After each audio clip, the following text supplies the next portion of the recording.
book of 1 Kings was a movie, chapter 18 would most definitely be the main event. It's the ultimate showdown between the hero and the villain. It's good versus evil. It's the true one versus the fake one. Ultimately, it's God versus Baal.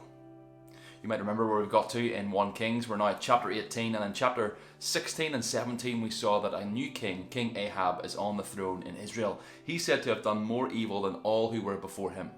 He's brought Baal worship into Israel, and God called a man called Elijah at the start of chapter 17 to call out King Ahab and to expose the false god of Baal. You might recall that God actually challenged Baal to his own game and said there would be no wind or rain until his word. In other words, God looked at Baal and said, I'm going to beat you at your own game. You claim to be the fertility god, the one who controls the wind and the rain. Well, I'm going to show that I'm really the one true God, and I'm going to cause a drought across this land. As chapter 18 begins, right in verse 1, we see that God has been true to his word. The drought had lasted at that point in Israel for a total of 3 years. And so God calls upon Elijah to go and find a man called Obadiah, a man who's said to be a righteous man, to deliver a message to King Ahab. The message was simple: the drought is about to come to an end. But Obadiah, although he's a righteous man, he's fearful. If he goes to King Ahab with a message from Elijah without bringing Elijah with him, King Ahab will have him killed.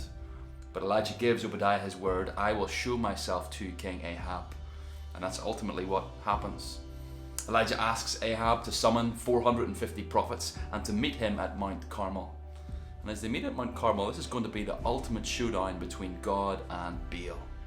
As Elijah joins Mount Carmel, he effectively looks to the people of Israel in verse 21 and says, choose who you are going to serve. Either you serve Yahweh, God of the Bible, or you serve Baal. And today we're going to find out who out of those two is the one true God.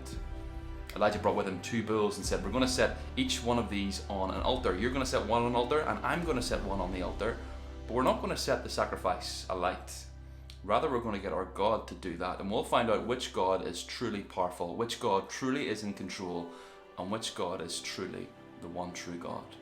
So Elijah lets King Ahab and the prophets pick whichever bull they want to use. And so they pick a bull and they put it on the altar, and they sing and they dance and they cut themselves, crying out to the false god of Baal to set fire to the sacrifice.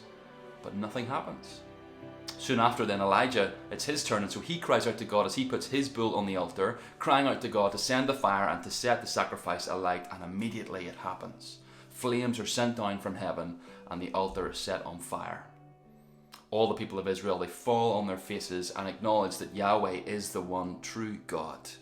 God has proved himself to be the true God, the one who is superior to Baal and the one who can ultimately be trusted. He's proven himself at the end of this chapter not just by sending the fire, but also by sending the rain. This is just another example of how Yahweh has proved himself to be the one true God.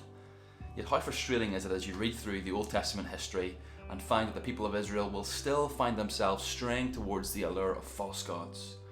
Yet as frustrated as we might be with the people of Israel, as we look into our own hearts, we discover that we do the exact same thing. We too, like the people of Israel, have had our false gods exposed for what they truly are time and time again. You have. You've seen how popularity doesn't save you. You've seen how your money ultimately doesn't secure you. You've seen time and time again how likes and followers don't fulfill you.